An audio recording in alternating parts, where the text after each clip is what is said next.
Have you ever been invited to dinner by your parents, only to realize you were not the guest but the bankroll? That night, they ordered like royalty, then slid the bill toward me with that familiar smile. They assumed I was still their easy target. They had no idea I knew exactly how dirty money moved, how signatures were forged, and how to turn one luxury meal into their total financial ruin. My name is Julia Tucker, and if there is one thing 31 years of life have taught me, it is that blood is not thicker than water. Blood is just stickier. It is harder to wash off, harder to escape, and leaves a much more obvious stain when things get messy. I work as a senior fraud investigator for the Northbridge Compliance Group here in Charlotte. My days are spent sifting through digital debris, hunting for the inconsistencies that people think they have buried deep beneath layers of corporate bureaucracy. I look for the ghost employees on payrolls, the vendor invoices that do not match shipping manifests, and the signatures that have just a little too much hesitation in the ink. I am good at what I do because I learned to spot a lie before I could even tie my shoes. I learned it at the dinner table. Tonight, that table was located in the center of Crown and Cedar, the kind of steakhouse where the lighting is dim enough to hide a mistress, but bright enough to catch the glint of a Rolex. The air smelled of dry-aged beef, expensive cologne, and the distinct metallic scent of desperate social climbing. I checked my watch as I handed my coat to the hostess. It was 8:15 in the evening. My mother, Darlene, had texted me exactly 45 minutes ago. Emergency family dinner, anniversary celebration. Do not be late. When I walked into the main dining room, I realized two things immediately. First, this was not an emergency. Second, I was not a guest. I was the exit strategy. They were seated at one of the prime circular booths in the center of the room, a display of performative affluence that made my stomach turn. My father, Vernon, was leaning back in his chair, his face flushed with the kind of ruddiness that comes from $300 worth of Cabernet. Darlene was next to him, laughing a little too loudly at something my brother-in-law, Miles, was saying, and there was Kara, my younger sister, scrolling through her phone with the bored detachment of someone who believes the world exists solely to entertain her. The table was a graveyard of gluttony. A massive tomahawk ribeye bone sat on a silver platter, picked clean. Empty oyster shells were scattered like poker chips. 3 bottles of wine stood empty, standing guard over the devastation. They were not waiting for dinner. They were done. "Julia," Darlene called out, her voice pitching up an octave, a performance for the neighboring tables. "You made it! We were beginning to think you were too important for us." I approached the table, keeping my expression neutral. This was my work face, the face I wore when a CEO tried to explain why company funds bought a yacht in the Cayman Islands. "Happy anniversary," I said, my voice flat. "I got the text 40 minutes ago. Traffic on Tryon Street was a nightmare." "Well, sit." Vernon waved a heavy hand, gesturing to the single empty chair. It was placed awkwardly on the outer rim of the booth, not quite part of the circle. "We saved you a seat." "But not any food, I see," I noted, sliding into the chair. "We ordered appetizers for the table," Kara said without looking up from her screen. "But you took forever, so we ate them. You know I get hypoglycemic." Kara did not get hypoglycemic. Kara got mean. There was a difference. I had barely settled my napkin on my lap when the waiter materialized. He was young, dressed in a crisp white jacket, and he held the black leather bill folder with the solemnity of a priest carrying a Bible. He did not look at Vernon. He did not look at Miles. He looked straight at the empty space in the center of the table, hesitated, and then, guided by a subtle flick of Vernon's wrist, placed the folder directly in front of me. The silence that descended on the table was heavy, practiced, and suffocating. I looked at the folder, then I looked up at them. Vernon was suddenly very interested in the ceiling architecture. Darlene was smoothing out a non-existent wrinkle in the tablecloth. Miles, however, locked eyes with me, a smug, self-righteous smirk playing on his lips. "We thought," Miles began, his voice dripping with that faux philosophical tone he used when he was unemployed and trying to sound intellectual. That since you are the one with the big corporate job now, it would be a nice gesture, treating the parents for their big day, giving back to the roots. Giving back, I repeated. It is the least you could do. Jules, Kara chimed in. She had lifted her phone now. I could see the red ring of the record button reflecting in her wine glass. She was filming. She wanted the reaction. She wanted the ungrateful daughter content for her 3,000 followers. Mom and Dad have sacrificed so much for you. The private tutoring, the car in college. The car I paid for by working 2 jobs? I asked. Details, Kara scoffed. God, do not be so transactional. It is ugly. I did not reach for my purse. Instead, I reached for the black folder. I opened it. The number at the bottom was impressive. I had to give them that. $5,682.40, and that was before the gratuity. I scanned the itemized list. It was a fascinating document. It told a story, much like the financial records I analyzed at work. 2 bottles of Chateau Margaux, a seafood tower for 4, 3 porterhouse steaks, a side of truffle mac and cheese that cost more than my weekly grocery budget, 4 espressos, 4 cognacs. But the most interesting data point was not the price. It was the timestamp. You sat down at 5:30, I said, reading the time on the first order of drinks printed at the top of the receipt. Sss. So? Darlene bristled. You texted me at 7:30, I continued, my voice calm, clinical. You ordered the second bottle of wine at 6:15. You ordered the desserts at 7:10. You did not invite me to dinner. Mom, you invited me to the checkout counter. Oh, stop being so dramatic, Vernon snapped, abandoning his study of the ceiling.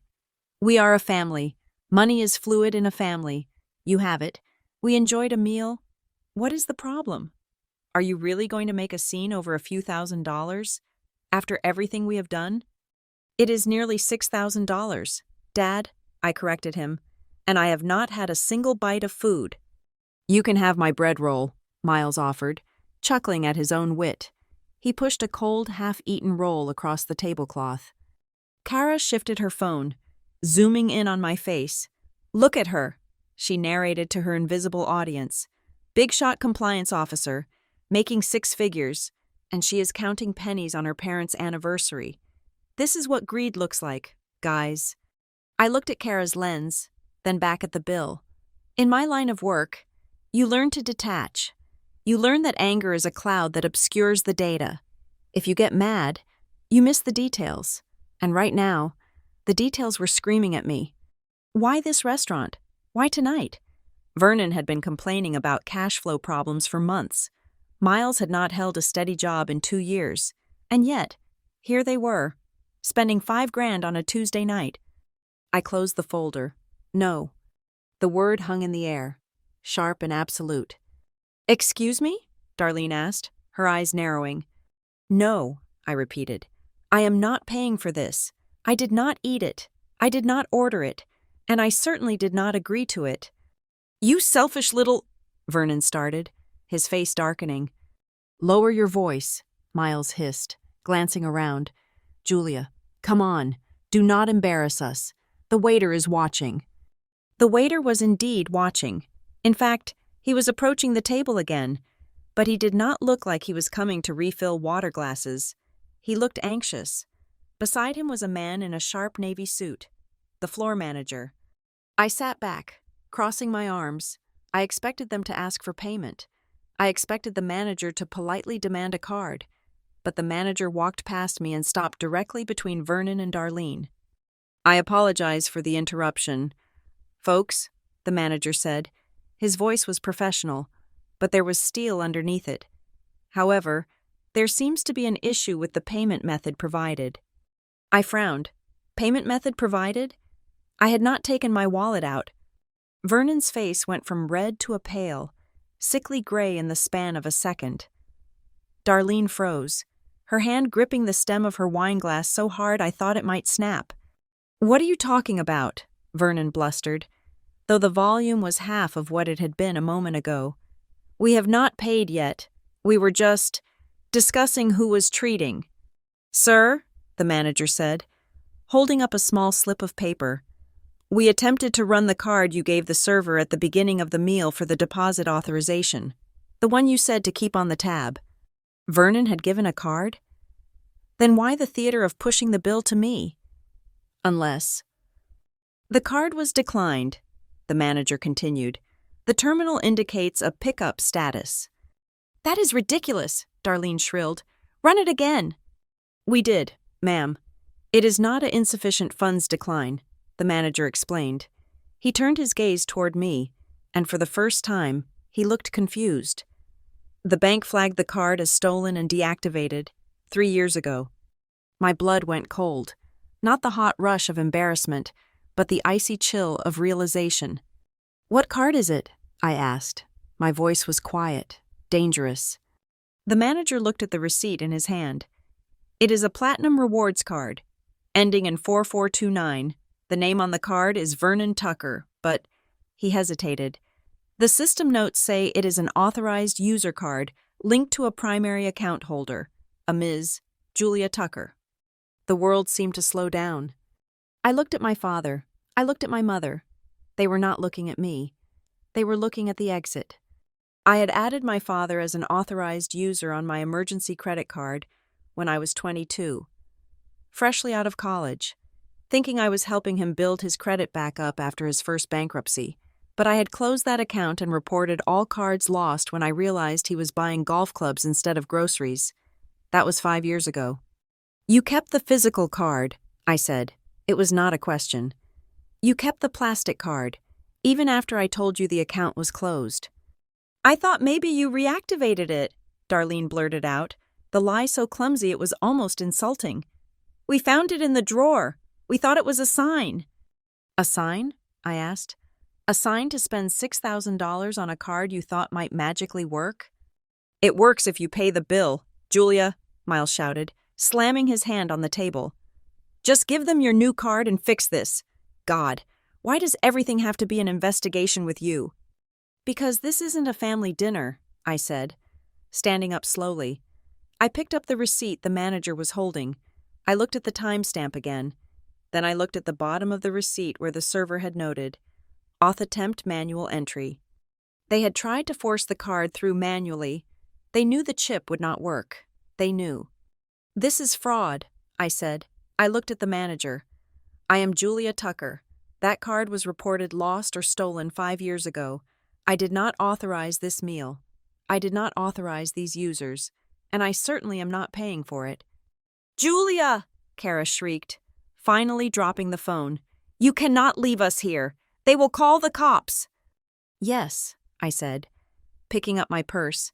I looked down at the people who raised me, strangers with familiar faces. I imagine they will. I turned to the manager. "I would like to speak to you privately about an attempted identity theft. And then, I am going to go get a burger, alone." As I walked away from the table, I heard Vernon's voice rising in panic, trying to charm, trying to bully, trying to find a way out of the hole he had dug. But I did not look back. I was already dialing the fraud department on my cell phone. They wanted me to pay? Fine, but the currency was not going to be dollars. It was going to be consequences. I stood at the head waiter station, the polished mahogany acting as a barricade between the chaos of the dining room and the sterile quiet of the foyer. The floor manager, whose name tag read David, was typing furiously into his terminal. His face was a mask of professional panic. I did not look at the door. I looked back at the table. My family had not moved. They were trapped in the invisible amber of social embarrassment, unable to run, unable to pay, and furious that their mark had walked away. I watched Darlene whispering frantically to Vernon, her hands fluttering like agitated moths. "Ms. Tucker," David said, his voice low. "The system is locking out the transaction completely. The card issuer has a fraud alert level 4 on this account number. That usually means the owner has flagged it as compromised with high certainty." "I know what level 4 means," I said, my voice steady. I wrote the protocol for Northbridge's compliance manual on internal fraud detection. Level 4 means the card was reported stolen, not lost. It means someone tried to use it, got caught, and the account was scorched earth closed. I turned my gaze to Darlene, who was now glaring at me across the room. I motioned for her to come over, not with a wave, but with a single, sharp nod, the kind a principal gives a delinquent student. She hesitated, then stood up, smoothing her dress with trembling hands. She marched over, her heels clicking an angry staccato on the parquet floor. "How dare you walk away from us?" she hissed when she got close enough, keeping her voice low so the other diners would not hear, though her eyes were bulging with rage. "You are humiliating your father." "The card, Mom," I said, extending my hand. "I told you," she sniffed, crossing her arms. "I was cleaning out the junk drawer in the kitchen. I found it under some old takeout menus. I thought, oh, look, Julia must have left this for us years ago and we forgot. We thought it would be a nice surprise to use your treat." "Liar," I said. It was not an accusation. It was a statement of fact. "Excuse me?" "The junk drawer," I repeated. "If you found an old card in a junk drawer, the first thing you would do is check the expiration date. That card expired 2 years ago. The only way you would try to run it is if you had the numbers written down somewhere else, or if you had scraped the date off. Let me see it." Darlene clutched her clutch bag tighter. "I threw it away, just now, in the ice bucket." "You did not throw it away," I said, my analyst brain clicking into overdrive. "Because you did not swipe it. The receipt said manual entry. The magnetic strip is demagnetized, isn't it? You have been keeping that piece of plastic for 5 years, waiting for a moment when you thought my credit score was high enough to take a hit. You are paranoid," she spat. "You have always been selfish and paranoid." "David," I said, turning to the manager without breaking eye contact with my mother, "please explain to this woman what happens when a merchant attempts to force a transaction on a level 4 stolen card." David looked uncomfortable, but cleared his throat. "Well, standard protocol dictates that we confiscate the physical card if presented, and if the amount is over $500, which this certainly is, we are required to file a police report for attempted grand larceny." Darlene's face went the color of curdled milk. "You wouldn't," she whispered to me. "I don't have to," I said. "He has to. It is company policy. Crown and Cedar is a corporate chain. Mom, they have insurance auditors. If David lets you walk out on a $6,000 tab without a police report, he loses his job." At the table, Kara had realized that the hushed conversation was not going in their favor. She decided to deploy the nuclear option. She stood up, knocking her chair back with a loud clatter that silenced the entire room. She grabbed her phone, hit record, and marched toward us, her face contorted into a mask of tearful victimhood. "I cannot believe this," Kara shouted, aiming the camera lens directly at my face. "My sister, the big corporate executive, invites her elderly parents out for their anniversary and then tries to stick them with the bill. Look at this. Everyone. She is literally trying to get the restaurant to arrest our dad." The dining room murmured. Heads turned. A man at table 4 put down his fork. This was exactly what Kara wanted. She thrived in the court of public opinion, where facts did not matter. Only volume did. "Stop filming. Kara," I said, not raising my voice. "Why? Are you afraid the world will see how heartless you are?" She shoved the phone closer to my face. "You make $300,000 a year. Julia, you live in a penthouse, and you are going to let Mom and Dad wash dishes because of a credit card mix-up?" "It is not a mix-up," I said, addressing the camera lens directly. "It is identity theft, and if you upload that video, it will be Exhibit A in the defamation suit." Kara faltered, but only for a second. "You are a monster." "And you are an accomplice," I countered. "Did you know they were using a stolen card? Or did you just assume the money tree had sprouted new leaves?" "That is enough." Miles had arrived. He pushed past Kara, adjusting his blazer with a shaky attempt at masculine authority. He looked at David, then at me. radiating the unearned confidence of a man who had failed 3 startup businesses in a decade. "Everyone calm down," Miles said, his voice booming. "Clearly, my sister-in-law is having some sort of mental break. The stress of the job, you know? It happens." He laughed nervously, looking around at the staring diners. "We will handle this. I will take care of the bill." He produced a sleek, metallic blue card from his wallet and held it out to David with a flourish. "Put it on this. Sorry for the drama." David took the card. He did not look impressed. He walked back to the terminal and swiped it. We all stood in silence. The only sound was the hum of the refrigerator units and Kara's heavy breathing. "Beep?" David looked at the screen. He looked at Miles. He swiped it again. "Beep?" "Sir," David said, his voice flat, "this card has been declined." "That is impossible," Miles said, his arrogance cracking. "I just moved funds over this morning. Try it again." "The error code is insufficient funds," David said, loud enough for the nearby tables to hear. "Would you like to try another card?" Miles patted his pockets, his face turning a deep crimson. I think I left my business wallet in the car." "Go get it then," I said. My car is valet. It will take 20 minutes." Miles stammered. He did not have a business wallet. He did not have a business. Now it was Vernon's turn. He lumbered over from the table, wiping grease from his chin with a linen napkin. He saw Miles defeated, Darlene terrified, and Kara impotent. He decided to play the only card he had left, the patriarch. He drew himself up to his full height, which was considerable, and fixed David with a glare that used to intimidate his employees 20 years ago. "Son," Vernon boomed, "do you know who I am? I am Vernon Tucker. I built half the strip malls on Independence Boulevard. I have been eating in this town since before you were born." "I appreciate that, Mr. Tucker," David said, clutching the declined receipts. "I do not carry plastic," Vernon lied smoothly. "I deal in handshakes. You send the invoice to my office. I will have my secretary cut a check on Monday. We are done here." He turned to usher the family out, acting as if the matter was settled by royal decree. "Mr. Tucker," David said, stepping in front of him, "I cannot do that." "Are you calling me a deadbeat?" Vernon roared, his voice echoing off the high ceilings. "I am saying that your office address on file is a P.O. box that was closed 6 months ago," David said, reading from the screen. "And given that we have 1 stolen card and 1 declined card, I cannot let you leave the premises." "This is false imprisonment," Vernon shouted. "I will sue you. I will sue this entire establishment." I stepped forward, breaking my silence.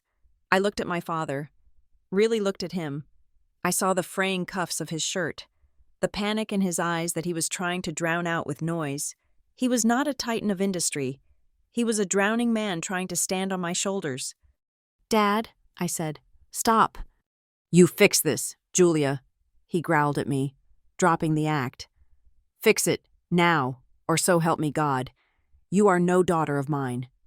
"If I fix it," I said, "I become a party to the fraud. I lose my license. I lose my job." "So lose the damn job," Darlene shrieked. "Family comes first." I looked at David. "Call the police."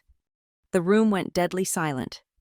"Julia," Darlene whispered, her voice trembling, "you have consumed nearly $6,000 in goods and services with no intent or ability to pay," I said, my voice devoid of emotion. "That is theft of services. It is a felony in North Carolina. I will not pay it. Miles cannot pay it, and Dad clearly cannot pay it."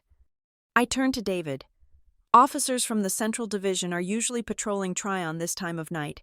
Their response time is under 5 minutes. "I am dialing now," David said, reaching for the landline. "No, wait." Vernon grabbed David's arm, then recoiled as if burned. We can work something out. Someone else can call." "Who?" I asked. "Who else is there? Dad? You burned Aunt Ruth. You burned the cousins. There is nobody left." Suddenly, the point-of-sale terminal behind David let out a shrill, Continuous chime. It was a different sound than the decline beep. It was an alert. David frowned and turned back to the screen. He tapped a few keys. His eyebrows shot up. "Ms. Tucker," David said, looking at me with a strange expression. "This is odd." "What is it?" I asked. "The system," David said, pointing to the screen. "It just flagged a concurrent transaction attempt." "What does that mean?" "It means," David said slowly, "that while we are standing here, with the physical card allegedly in your mother's purse or the ice bucket, someone is trying to manually key in the numbers of that same stolen card account." I frowned. "That is impossible. The card is here." "Not here," David corrected. "The alert is coming from an online merchant gateway. Someone is trying to process a payment of $9,000 to a simplified shell vendor." I froze. If Darlene was here, and Vernon was here, and the physical card was here, then they had not just brought the card to dinner. They had shared the numbers. I looked at Miles. He was sweating, but he looked confused. I looked at Kara. She was too busy deleting her video to notice. Then I looked at the timestamp on the screen.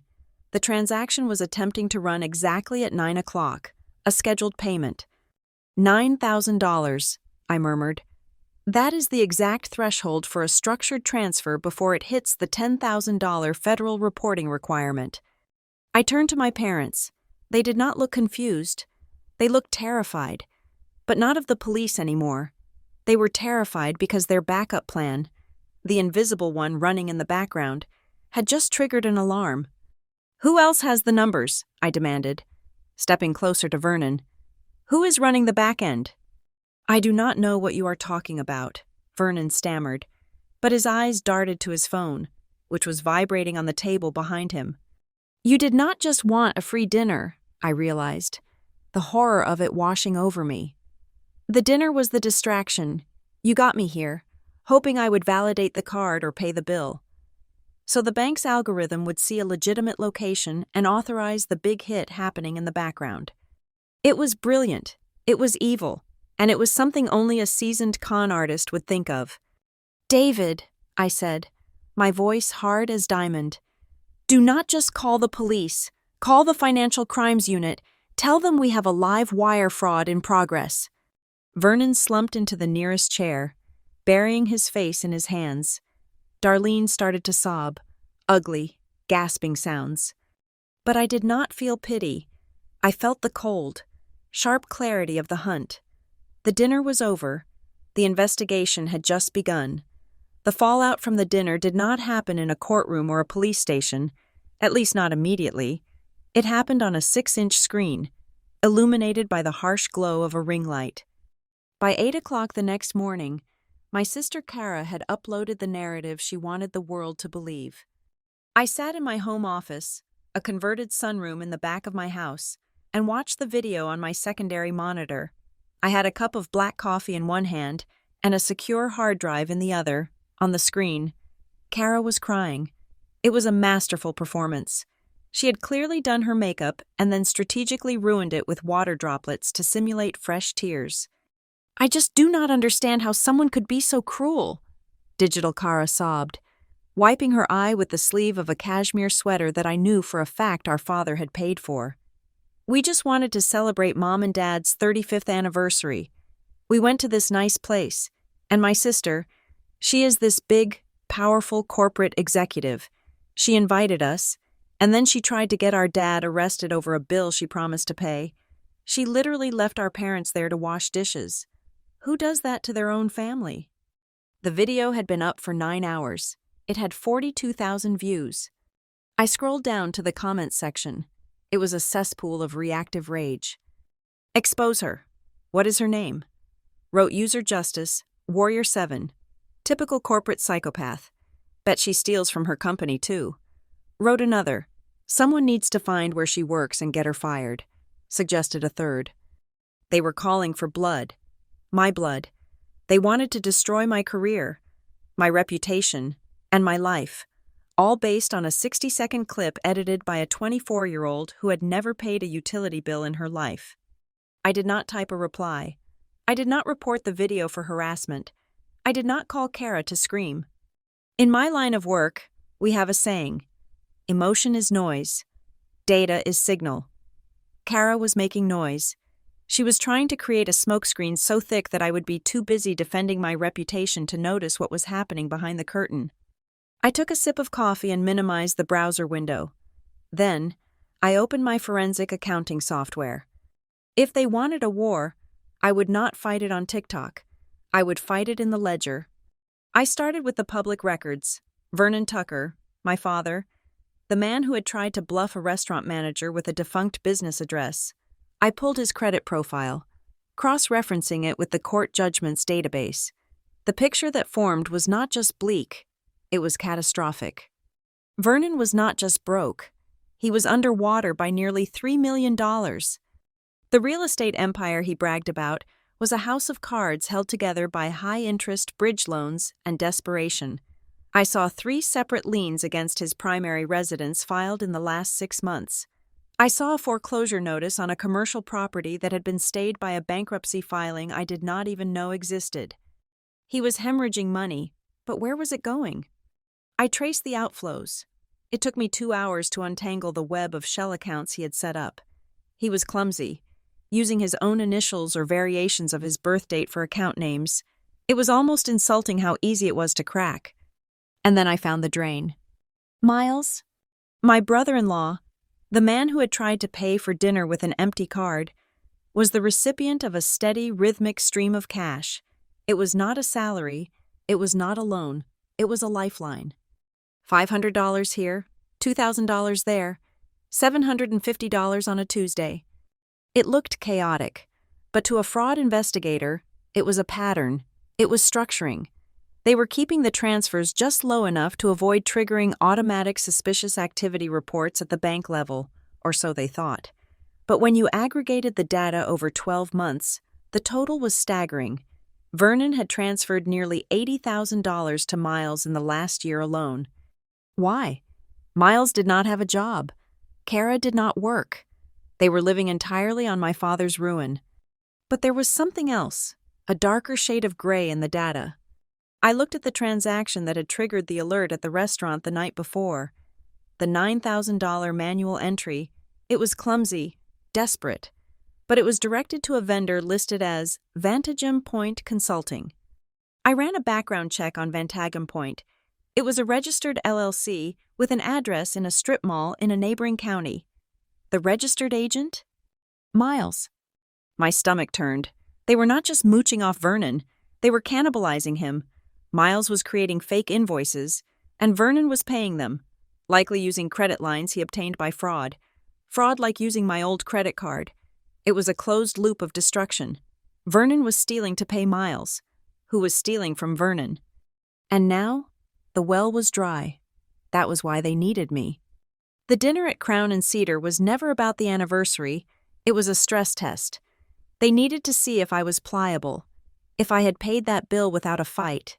If I had just sighed and handed over my card, they would have known I was a soft target. They would have escalated. They would have come for more than just a dinner. They were hunting for a new host. I leaned back in my chair, the leather creaking in the silence of my house. I felt a cold anger settling in my chest, displacing the shock. I had always known they were selfish. I had not realized they were predatory. I needed to know how deep the rot went. I accessed the credit inquiry logs. As a compliance officer, I have access to certain databases that track not just credit scores, but credit intent. I wanted to see who had been looking at my financial profile. There were the usual hits: my mortgage lender, my credit card issuer for a routine review. And then, there it was, a hard inquiry from 3 weeks ago. The inquiry was initiated by a mortgage broker named Fast Track Lending. It was a subprime lender, the kind that advertises on daytime television and preys on people who need cash fast and do not read the fine print. But why would a subprime lender be looking at me? I had an 800 credit score and a prime mortgage. I dug into the inquiry details. The application was not for a personal loan. It was for a home equity line of credit, a second mortgage. The applicant listed was Darlene Tucker, my mother. But here was the anomaly. You cannot take out a home equity loan on a house you do not own. Darlene did not own my house. She did not own any house with equity. Hers was leveraged to the hilt. I looked at the collateral address listed on the application. 147 Maplewood Avenue. I stopped breathing for a moment. Maplewood Avenue. It was a small, craftsman-style bungalow in the historic district. It was not the penthouse Kara claimed I lived in. It was a modest, beautiful house with a wraparound porch and a garden full of hydrangeas. It was my house, but I had not bought it. It was left to me by my grandmother, Ruth's mother, in her will 4 years ago. She had bypassed Darlene completely. She knew Darlene was reckless with money. She knew Vernon was a gambler in a business suit, so she left the house, her only remaining asset, directly to me, in a trust that Darlene could not touch. It was the one thing Darlene hated most in the world. That house represented her mother's judgment, her mother's lack of faith in her. And now, Darlene was trying to mortgage it. I stared at the screen. The application status was listed as pending verification of occupancy. They had forged my signature. They had to have. There was no other way to get this far in the process. They had used my personal information, likely gleaned from old tax returns or documents I had left at their house years ago, to impersonate me or to claim they had power of attorney. The puzzle pieces from the dinner slammed into place. The emergency dinner, the attempt to get me to pay, the sudden interest in my life, it was all a distraction. While I was distracted by the $6,000 dinner bill, they were trying to steal a $400,000 house. The dinner was not the robbery. The dinner was the magician's left hand, waving a colorful scarf so you do not watch the right hand picking your pocket. I picked up my phone.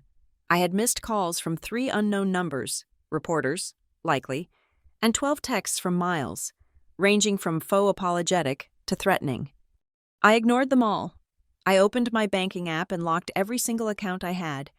Then I pulled up the contact information for the county recorder of deeds. I was not going to comment on Kara's video. I was not going to defend myself to strangers on the internet. I was going to save my house. I looked at the date on the loan application. The closing date was scheduled for tomorrow. They were 24 hours away from cashing a check backed by my property. I grabbed my keys. The digital investigation was over. It was time to go physical. I needed the original deed, and I needed to get to the county clerk's office before Darlene and Vernon could sign the final papers. As I walked out the door, I glanced at the comments on Kara's video one last time. She probably lives in a mansion while her parents starve. One user wrote, I smiled, a cold, sharp expression that did not reach my eyes. Not for long, I thought, but not in the way you think.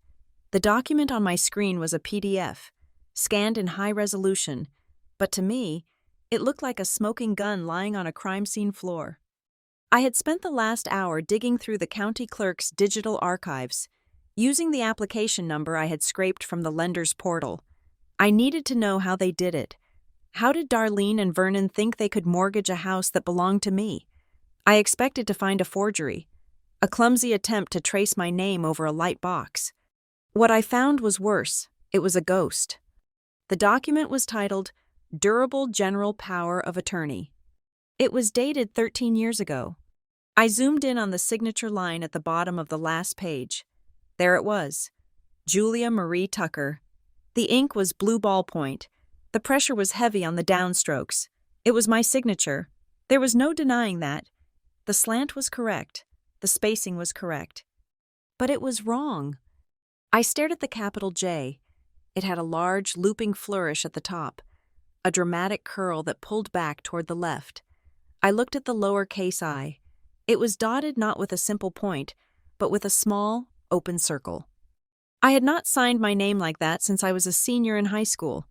That was the signature of a girl who doodled in notebooks and thought she was going to be an artist, not the sharp, efficient signature of the fraud investigator I was today. I closed my eyes, and the memory hit me with the force of a physical blow. It was August. I was 18 years old. I was packing the trunk of my beat-up Honda Civic, getting ready to drive 3 hours to the state university. I was terrified and exhilarated. I was finally escaping the suffocating gravity of my parents' house. Darlene had come out to the driveway. She was not helping me pack. She was holding a clipboard. "Julia, honey, you are going to be late," she had said, her voice tight with that fake urgency she always manufactured. "We need to get these insurance forms signed before you go. Otherwise, you will not be covered at the campus health center." "I thought we did that last week," I had replied, trying to shove a box of books into the back seat. "Those were the enrollment forms. These are for liability. Just sign here, here, and here. Hurry up. Vernon is waiting to say goodbye." She had flipped the pages for me, holding the bottom corners down so I could not read the text, just pointing at the blank lines. I was 18, I was in a rush, and I trusted her. She was my mother. Mothers protected you. They did not hand you a legal instrument that signed away your financial autonomy for the rest of your life. I had signed Julia Marie Tucker, with the big loop on the J and the circle over the I. I opened my eyes and looked at the PDF again. The notary stamp was from a man I vaguely remembered, a friend of Vernon's from the golf club. He probably stamped it without me even being in the room. They had kept this document for 13 years. It was a durable power of attorney, unlike a specific power of attorney, which might be for a single transaction like selling a car. A durable one remained in effect even if I became incapacitated. But the way this was written, it was effective immediately upon signing. It gave Darlene the legal authority to act as me in all financial matters, to open accounts, to close accounts, to buy real estate, to borrow money. They had kept it in a safe or a drawer, waiting for the day I had something worth stealing. The house. A cold sweat broke out on the back of my neck. If this document was accepted by the lender as valid, they did not need to forge my signature on the loan application today. They could legally sign as me. They could strip the equity out of the house, take the cash, and leave me with the debt. And legally, on the surface, I would have authorized it. I needed confirmation. I needed to know if this was just a singular act of opportunity or if this was a pattern I had been too blind to see. I grabbed my car keys. I was not going to my parents' house. I was going to the one place they refused to visit. 30 minutes later, I pulled up to a small, weathered trailer park on the outskirts of the city. It was not glamorous, but it was clean. Flower pots made of recycled tires lined the gravel driveway of lot number 42. My Aunt Ruth opened the door before I could knock. Ruth was Darlene's older sister. She wore oversized cardigans and smelled of peppermint tea and old paper. The family narrative, spun by Vernon and Darlene, was that Ruth was crazy. They said she was bitter, jealous of their success, and mentally unstable. I had not spoken to her in 5 years because Darlene told me Ruth had joined a cult. Ruth looked at me through the screen door. She did not look crazy. She looked tired. "It finally happened, didn't it?" Ruth asked. She did not ask how I was. She stepped back and held the door open. I walked into her small living room. It was stacked floor to ceiling with books and newspapers. But there was an order to the chaos. I sat on a floral couch that had seen better days. They tried to stick me with a $6,000 dinner bill. I said, "And now I think they are trying to mortgage my house." Ruth walked to a small kitchenette and put a kettle on the stove. "The house on Maplewood. Mother's house." "Yes." "Darlene always hated that you got that house," Ruth said, her back to me. She screamed for 3 days when the will was read. She said she deserved it for putting up with Mother all those years. "Ruth," I said, pulling the printed copy of the power of attorney from my bag, "look at this." She took the paper. She did not need glasses to read the header. She let out a short, dry laugh that sounded like a bark. 18 years old, Ruth murmured. The college departure. That is her favorite trick. She did the same thing to me when we were in our 20s. Though it wasn't college forms, it was a lease agreement for a car she wanted. "You knew?" I asked, my voice cracking. "You knew she did this?" "I knew she was capable of it," Ruth corrected. She set the paper down on a stack of magazines. "Darlene has a condition. Julia, I do not mean a medical one, I mean a moral one. She believes that the world owes her a certain standard of living, and if the world does not provide it, She is entitled to take it from the people around her. Vernon just enables her because he likes the toys she buys. Ruth walked over to a heavy wooden chest in the corner of the room. She unlocked it with a key she wore on a chain around her neck. When Mother, your grandmother, was dying, Ruth said, rummaging through the chest. She was lucid until the very end. She knew what Darlene was. She knew Vernon was a hollow man. That is why she left the house to you in a trust. But she also knew Darlene would find a loophole. Ruth pulled out a yellowed envelope and handed it to me. She wrote this the week before she passed. She told me to give it to you when you were ready to see the truth. I tried to call you a few times over the years, but you never answered. I felt a pang of guilt. I had seen Ruth's number and ignored it, believing Darlene's lies that Ruth was just looking for money. I opened the envelope. The handwriting was shaky, the script of a woman whose hands were failing her, but the mind behind it was sharp. My dearest Julia, the letter read, if you are reading this, your mother has likely done something unforgivable. Do not hate her. She is a broken thing, but do not trust her. She views people as resources, and she views family as a bank account she has the right to draw from. Watch your signature, watch your papers, and never, ever let her make you feel guilty for protecting what is yours. She will try to take the house. It is the only thing I have left to give you that is real. Fight for it. Love, Grandma. Tears pricked my eyes, hot and sudden. I wiped them away angrily. She knew. I whispered. She knew they would come for the house. She knew Darlene forged Vernon's signature on their marriage license because he was getting cold feet. Ruth said, sitting down opposite me, she knew Darlene forged the insurance claim when you fell off your bike when you were 10. It is not new. Julia, you are just the new target. I looked at the power of attorney again. This document, if it is recorded, they can legally sign the loan documents. They can take $300,000 of equity out of the house, transfer it to an offshore account or just blow it, and I will be left with the lien. If I don't pay it, the bank forecloses. And Darlene will cry and say she did it for the family. Ruth added, she will say she intended to pay it back. She always intends to pay it back. I stood up. The sadness was gone. It was replaced by a cold, hard resolve. I was done being the daughter. I was the investigator now. Can I use your scanner? I asked Ruth. I need to digitize this letter and the power of attorney. I need to build a timeline. Use whatever you need, Ruth said. I spent the next hour scanning everything. I backed up the files to 3 different cloud servers. I encrypted the folder. I was building a case file that would stand up not just in a family argument, but in a federal court. My phone buzzed. It was a notification from the credit monitoring service I had set up an hour ago. Alert. New status update on mortgage inquiry, 9982. I opened the app. My heart hammered against my ribs.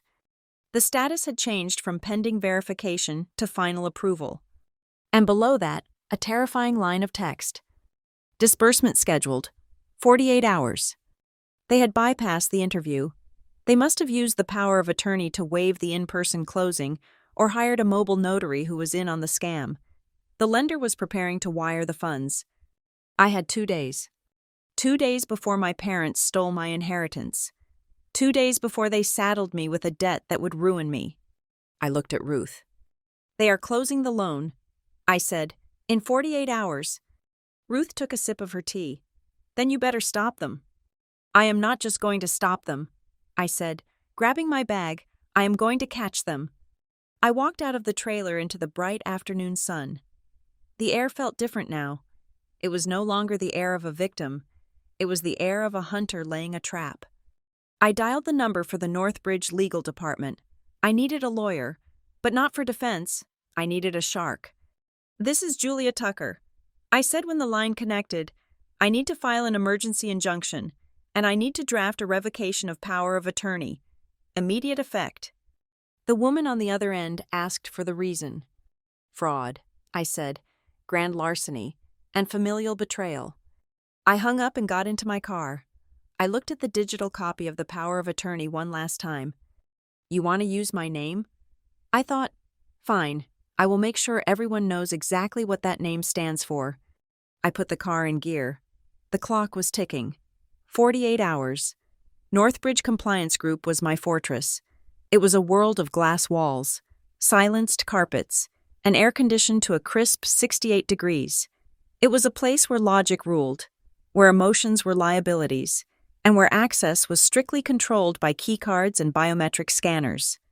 So when my receptionist, Sarah, buzzed my intercom at 10:30 on a Wednesday morning, her voice laced with a polite but firm confusion, I knew the breach had occurred. "Ms. Tucker," Sarah said, "there is a gentleman here to see you. He does not have an appointment, but he claims to be your father. He says it is a family emergency." I stared at the blinking light on my desk phone. A family emergency. That was the phrase they used when the credit card declined, or when the bookie called, or when the illusion of their wealth began to crack. "Send him to conference room B," I said, my voice steady. "Do not bring him to my office. And Sarah, alert security to be on standby near the elevators, just in case." "Understood," she replied. I took a moment to compose myself. I adjusted the cuffs of my blazer. I closed the file on the screen, the timeline of Vernon's debts I had been building since dawn. Then I walked out of my office, not as a daughter, but as a senior investigator walking into an interrogation. Conference Room B was a sterile box with a long mahogany table and a view of the Charlotte skyline. Vernon was standing by the window, looking out at the city he pretended to own a piece of. He was wearing his closing suit, a navy pinstripe number that cost $2,000 10 years ago. Now, it looked tired. The shoulders were a little too loose, the fabric a little too shiny at the elbows. When he turned to face me, he put on that smile, the salesman's smile, the one that said, "Trust me, I am doing you a favor." "Jules," he boomed, extending his arms as if to hug me. "Look at this place, top of the world. I always knew you would land on your feet." I did not step forward.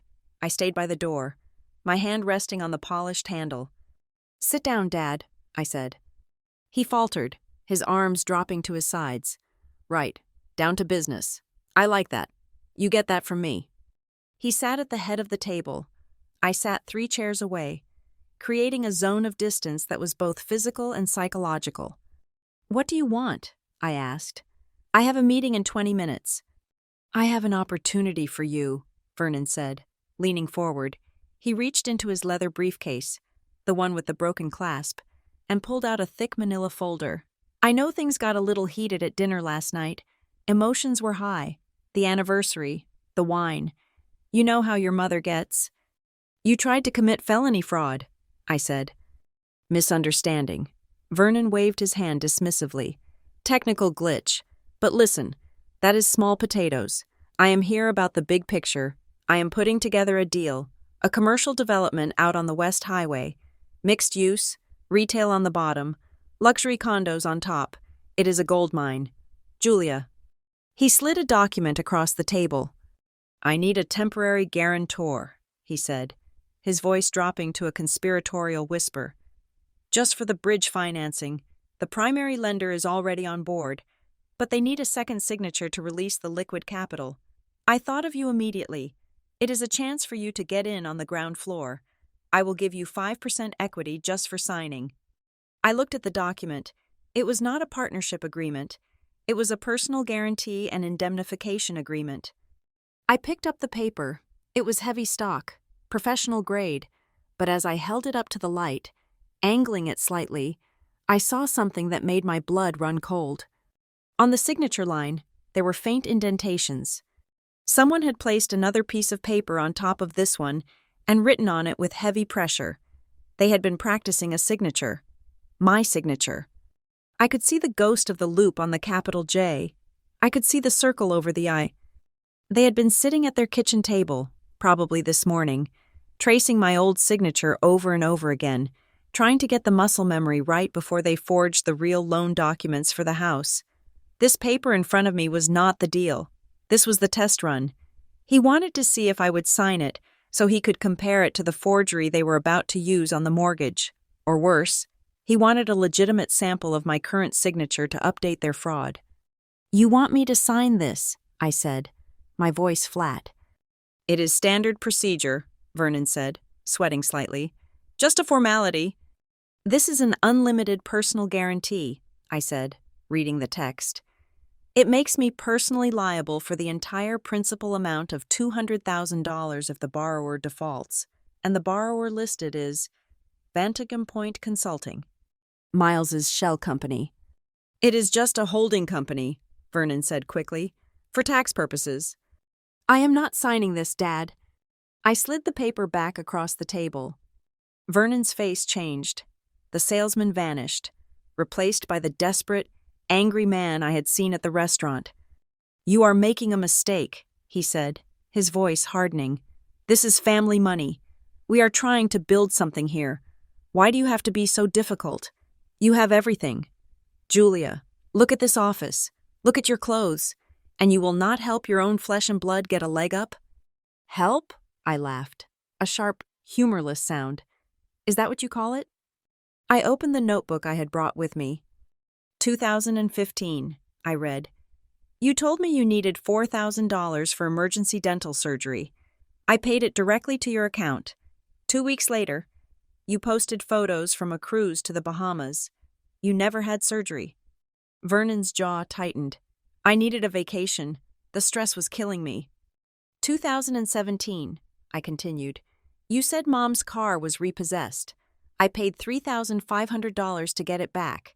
You sold the car a month later and pocketed the cash. That was a business decision." 2019, I said, looking him in the eye. "You took out a payday loan in my name using my social security number. I found out when a collection agency called my boss. I paid $2,000 to make it go away so I would not lose my security clearance." "I was going to pay you back," Vernon shouted, slamming his hand on the table. "I am your father. I raised you. I put food on your table. I put a roof over your head." "And now you are trying to steal the roof over my head," I said quietly. The room went silent. Vernon froze. His eyes darted to the left, a tell he had never been able to suppress. "I do not know what you are talking about," he muttered. "I know about the power of attorney," I said. "I know about the application with fast-track lending. I know you are trying to mortgage the Maplewood house." Vernon stood up. His face was a blotchy red map of rage and humiliation. "That house should have been ours," he spat. "Your grandmother was a senile old bat. She had no right to cut Darlene out. That equity belongs to the family. It belongs to us." "It belongs to me," I said, "and I have already filed an injunction." Vernon looked at me with pure hatred.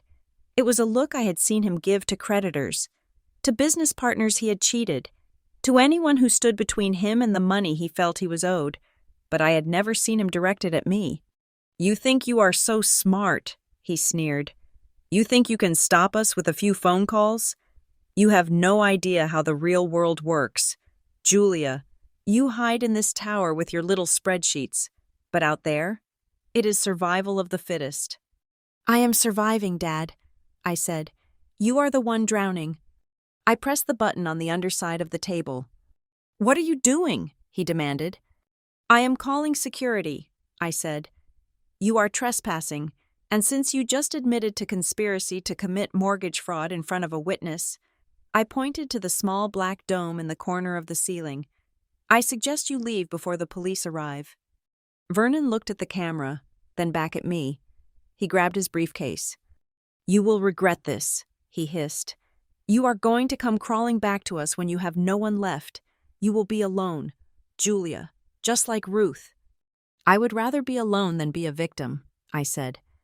2 uniformed security guards appeared at the glass door. They stepped inside, looking from me to Vernon. "Is there a problem, Ms. Tucker?" the lead guard asked. "Please escort this gentleman to the lobby," I said, "and ensure he leaves the building. He is not permitted to return." Vernon straightened his jacket. He tried to summon one last shred of dignity. He walked past the guards, chin up, but stopped at the door. He turned back to me, a cruel, triumphant smirk twisting his lips. "File your injunctions," he said, his voice low and venomous. "Call your lawyers. It does not matter." "Goodbye, Dad," I said. "You are too slow, Julia." He laughed. "We did not need you to sign anything today. We just needed to know if you were watching the bank accounts. But the house? The papers for the house are already done. We signed them an hour ago." My heart stopped. "What?" I whispered. "The mobile notary," Vernon said, his grin widening as the guards took his arms. "He met us at the diner at 9 o'clock. The loan is funded. The wire is already in the queue." He let the guards pull him away, his laughter echoing down the hallway. I stood there, frozen in the cold air of the conference room. 48 hours. The system had said 48 hours. But Vernon was right. In the world of predatory lending, timelines were suggestions, not rules. If they paid an expediting fee, which they would, using the loan proceeds, they could push the funding through instantly. The papers are already done. The words bounced around my skull. They had signed. They had used the 13-year-old power of attorney to sign my name on a mortgage deed. I looked down at the investment document on the table, the one with the ghost indentations. He had not come here to get me to sign. He had come here to stall me. He had come here to make sure I was in my office, safe and secure and distracted, while the wire transfer hit the clearinghouse. I was not the hunter. I was the one who had been outflanked. I grabbed my phone and sprinted out of the conference room. I did not care about professional decorum anymore. I ran past Sarah, past the glass walls, past the startled associates. I had to get to the bank, not the branch, the headquarters. They had signed the papers, but a wire transfer, even an expedited one, took time to settle. It had to pass through the Federal Reserve clearing system. I had maybe an hour, maybe less. I hit the elevator button, hammering it with my fist. The game had changed. It was no longer about preventing the fraud. The fraud had happened. Now, it was about interception. I was going to intercept the money, or I was going to burn the whole transaction to the ground. My car tore down the exit ramp onto the surface streets, the tires protesting against the asphalt. I was driving with a reckless precision, weaving through the mid-morning traffic of Charlotte. My destination was my house on Maplewood Avenue. If Vernon was right, if they had indeed signed the papers, then the physical property was now the epicenter of a crime scene. The Bluetooth system in my car chirped, cutting through the silence. The name on the dashboard display read, Mother. I did not feel the usual pang of guilt or obligation. I felt the cold, hard click of a switch flipping in my brain. I was no longer a daughter answering a call from a parent. I was an investigator accepting a transmission from a suspect. I tapped the screen to answer, but before I said a word, I reached over to my phone mounted on the vent and hit the large red button on my voice recording app. "This is Julia," I said. My voice was stripped of all inflection. "We are leaving the diner," Darlene said. Her voice was light, airy, almost musical. It was the voice she used when she had just bought a new dress she could not afford. The notary was such a charming young man. He said we looked like a very close family. "I am recording this call, Darlene," I said. "North Carolina is a one-party consent state. Anything you say can be used in the legal proceedings I have already initiated." There was a pause, a short, sharp intake of breath on the other end. But she did not hang up. She laughed, a dry, brittle sound. "Always the lawyer," she sighed. "You treat everything like a transaction. Julia, that is your problem. You have lost your heart." "You forged my signature on a mortgage deed," I said. "You used a 13-year-old document to impersonate me. That is not a lack of heart. Mom, that is a felony." "It is not forgery if I have permission," she countered, her tone hardening. "And I have permission. I have that paper. You signed it. You gave me the power to take care of this family." "I signed it so you could talk to my college doctors," I said, gripping the steering wheel so hard my knuckles turned white. "I revoked it an hour ago. The revocation is filed with the county clerk." "Too late," Darlene sang. "The timestamp on our documents is 9:15. Your revocation came in at 10:30. We win." I merged onto the boulevard that led to my neighborhood. Why? Why are you doing this? You know I will fight you.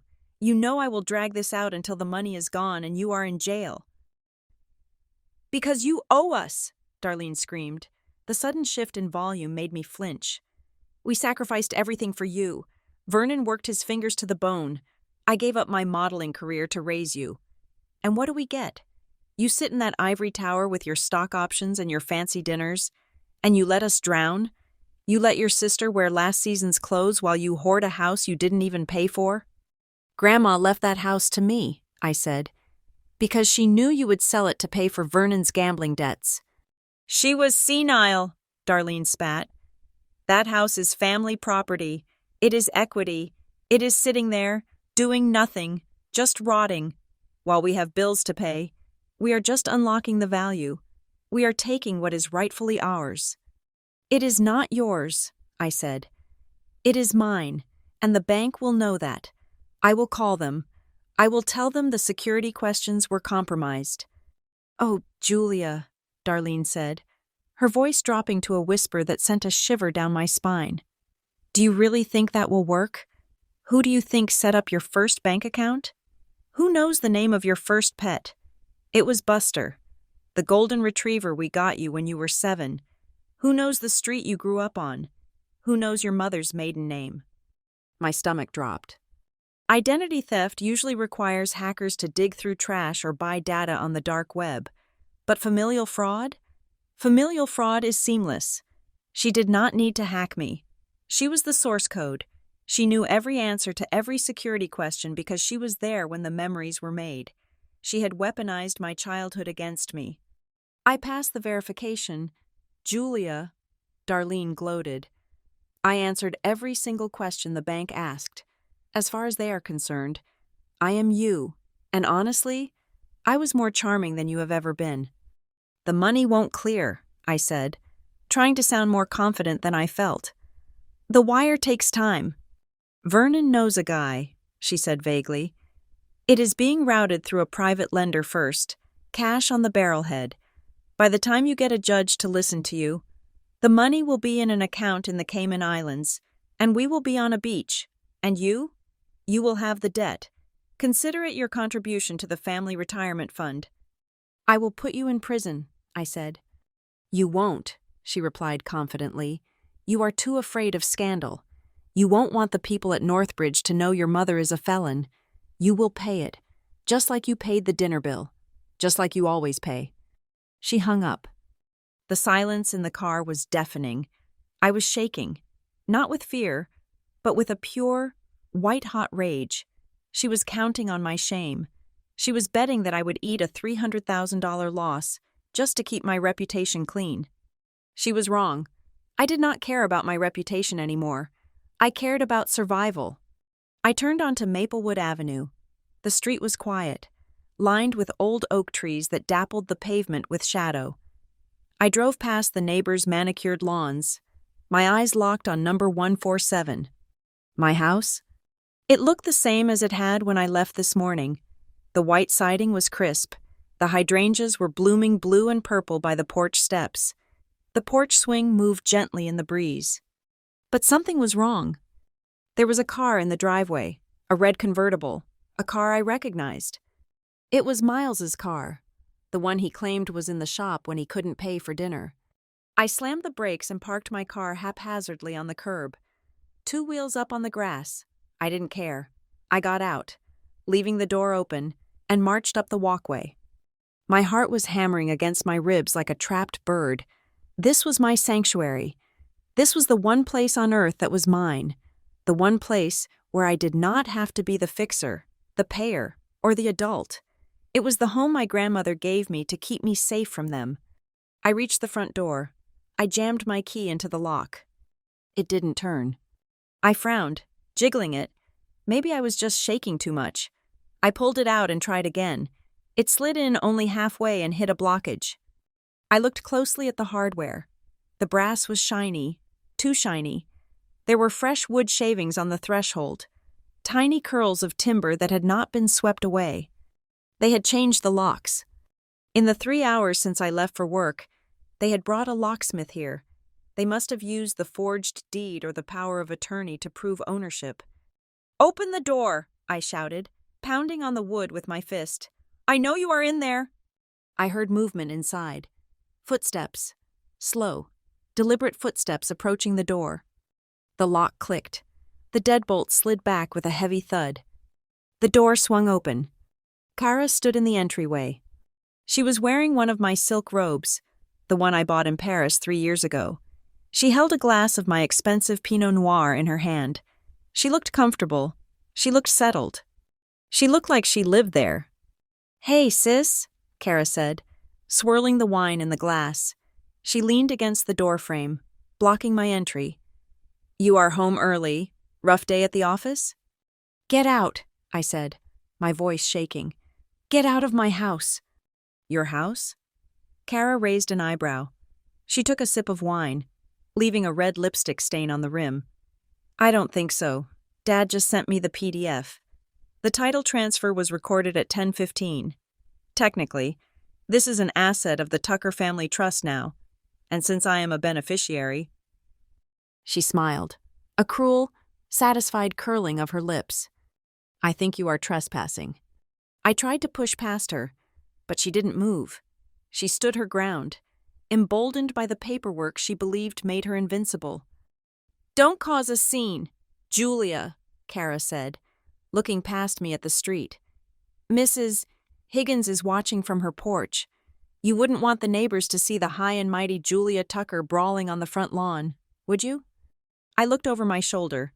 Mrs. Higgins, the sweet 80-year-old lady next door, was indeed standing on her porch, watering her ferns, watching us with concern. Kara knew exactly what she was doing. She was using my social standing as a weapon. She knew I wouldn't scream. She knew I wouldn't fight physically. "Where's the locksmith?" I asked, my voice low. "Gone," Kara said. "Miles sent him away. We gave him a nice tip. From your emergency cash stash we found in the bedroom safe. Thanks for that. By the way, we needed pizza money." They had been in my bedroom. They had been through my things, my safe, my clothes, my private life. I looked at Kara, really looked at her. I saw the entitlement in her eyes, the utter lack of conscience. She didn't see me as a sister. She saw me as a resource to be harvested. "You have no idea what you have done," I whispered. "We took back what was ours," Kara said, shrugging. "Grandma was crazy to give this place to you. You don't even need it. You are single. You work all the time. Mom and Dad deserve a retirement. Miles and I deserve a start. It is just a correction. Julia, a market correction." She stepped back and started to close the door. "Oh," she added, pausing before the latch clicked. "Dad said to tell you that if you want your clothes, we packed a box. It is on the back porch. The rest, well, we are redecorating." "Kara," I said, putting my hand on the door. "If you close this door, there is no going back. I will destroy you, all of you." Kara laughed. It was the same laugh Darlene had used on the phone. "You can't destroy us, Julia," she said. "We are family. You are stuck with us." She slammed the door in my face. I heard the deadbolt slide home. I heard the chain rattle into place. I stood there on the porch of my own house, the sound of the lock echoing in my ears. I looked at the wood grain of the door, inches from my nose. I was locked out. They were inside, drinking my wine, wearing my clothes, and celebrating the theft of my legacy. They thought they had won. They thought that by taking the house, they had taken my power. They thought that changing the locks was the end of the story. I turned around and looked out at the street. My hands had stopped shaking. The rage that had been boiling inside me cooled into something solid and heavy, like a bar of iron. They had made one critical mistake. They assumed I was fighting to get back in. I walked down the steps, past the hydrangeas, back to my car. I didn't look at Mrs. Higgins. I got into the driver's seat and closed the door. I wasn't going to fight to get back in. I was going to burn the house down, metaphorically speaking. I was going to make sure that the asset they had just stolen became the anchor that dragged them to the bottom of the ocean. I picked up my phone. I didn't call the bank. I didn't call the police. I dialed the number for the Federal Housing Administration's Fraud Task Force. I had a contact there, a man named Agent Miller. We had worked a case together 3 years ago involving a Ponzi scheme. Miller, he answered on the second ring. It is Julia Tucker, I said. I have a RICO case for you, wire fraud, bank fraud, identity theft, and money laundering, multiple perpetrators, crossing state lines. Sounds big, Miller said. Who is the target? I looked at the house one last time. I saw Kara's silhouette in the window. My parents, I said, and my sister. I am listening, Miller said. I have the evidence, I said, starting the car, and I know exactly where they are. I put the car in gear and drove away.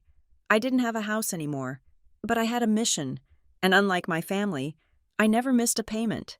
I had barely shifted the car into reverse when a hand slammed against the driver's side window. It was Miles. He was grinning, a wide, toothy expression that looked more like a snarl of victory than a smile. He held a sheaf of papers against the glass, pressing them flat so I could read the bold text at the top. I stopped the car. I rolled the window down 3 inches. Not enough for him to reach in, but enough to hear the poison he was about to spill. Going somewhere? Miles asked, smoothing the lapels of his blazer. He looked ridiculous, standing in my driveway like a lord surveying his estate. We were just about to pop some champagne, vintage, from your cellar, actually. Get out of the way, Miles, I said. I just wanted to make sure you saw the receipt, he said, waving the papers. Since you are so obsessed with paper trails, here it is, the quitclaim deed, transferring title from Julia Marie Tucker to the Tucker Family Revocable Trust, signed by Darlene Tucker as attorney-in-fact. I looked at the document. It was stamped, recorded, official.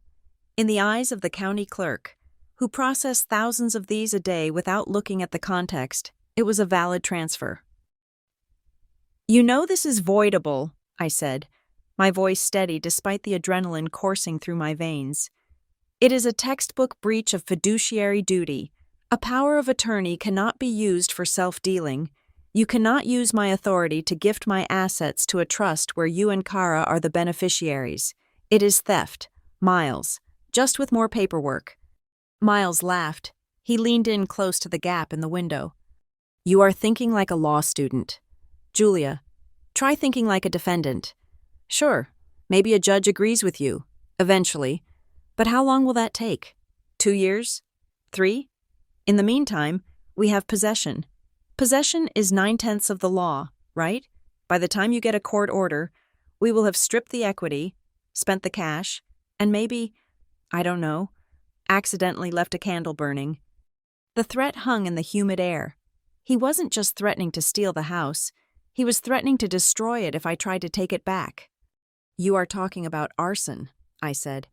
That is another felony to add to the list. I am talking about accidents, Miles corrected, winking. Old houses have bad wiring. Who knows what could happen? Behind him, the front door opened again. Kara stepped out onto the porch. She was dragging something heavy. My breath caught in my throat. It was my Eames lounge chair, the authentic one, the one I had bought with my first major performance bonus 5 years ago. It was black leather and walnut, a symbol of the career I had built from nothing. Kara dragged it across the porch, the wood scraping loudly against the painted floorboards. She didn't lift it. She hauled it like a bag of trash.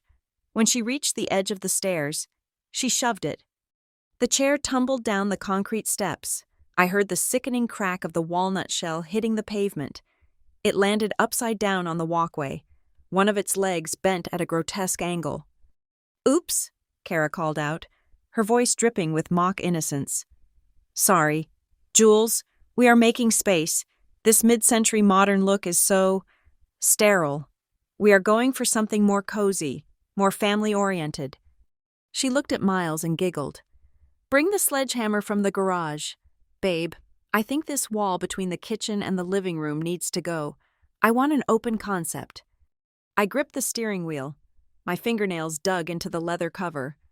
They were baiting me. I realized it with a sudden, crystal clarity. They didn't just want the house. They wanted the show. They wanted me to get out of the car, screaming and crying. They wanted me to attack Miles or slap Kara. They wanted Mrs. Higgins next door to call the police on me for assault. They wanted to paint me as the unstable, hysterical spinster daughter who couldn't handle her family's help. If I stepped out of this car, I lost. If I reacted, I gave them the emotional currency they were starving for. I looked at the broken chair on the walkway. I looked at Miles, waiting for me to snap. I looked at Kara, poised like a viper on the porch. I took a deep breath, inhaling the scent of cut grass and betrayal. "Enjoy the renovation," I said to Miles. I rolled up the window. Miles looked confused. He had expected a fight. He banged on the glass again. "Hey, I am talking to you. You cannot just walk away from this. I didn't listen. I put the car in reverse and backed out of the driveway, the tires crunching over the gravel. I swung the nose of the car around and drove down Maplewood Avenue, leaving them standing there in the ruins of my front yard. I didn't look back in the rearview mirror. I drove 3 miles to the downtown Hyatt Regency.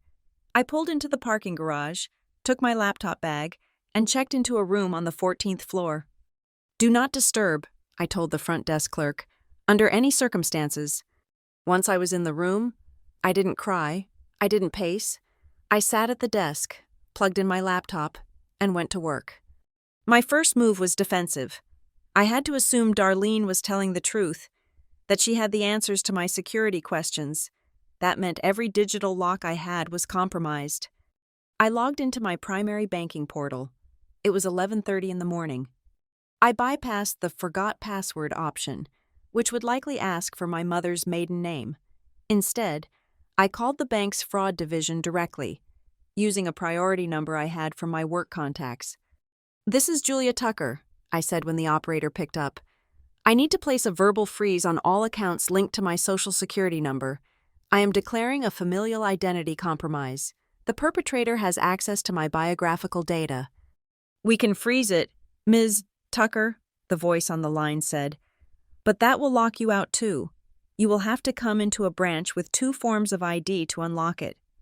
"Do it," I said. "Freeze the checking, freeze the savings, freeze the retirement accounts, and flag the credit cards as compromised." "Done. Is there anything else?" "Yes. Check the pending transactions." "One moment. I see a wire transfer request initiated 40 minutes ago. $10,000 to an account ending in 881.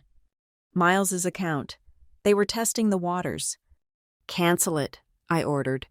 "Mark it as unauthorized." Canceled. I hung up and moved to the credit bureaus, Equifax, Experian, TransUnion. I placed a total freeze on my credit reports. No one could open a new loan, a new card, or even buy a cell phone plan in my name without a 7-digit PIN that only I knew. Then came the hardest part, the email. If Darlene knew my security questions, she could reset my email passwords. And if she had my email, she had the keys to the kingdom. I logged into my provider. I changed the password to a string of 30 random characters. Then I went to the security settings. Security question 1. What was the name of your first pet? Answer: Buster. I deleted it. Security question 2. What is your mother's maiden name? Answer: Miller. I deleted it. I replaced them with lies. Question: What was the name of your first pet? Answer: Xenon. Question: What is your mother's maiden name? Answer: Titanium.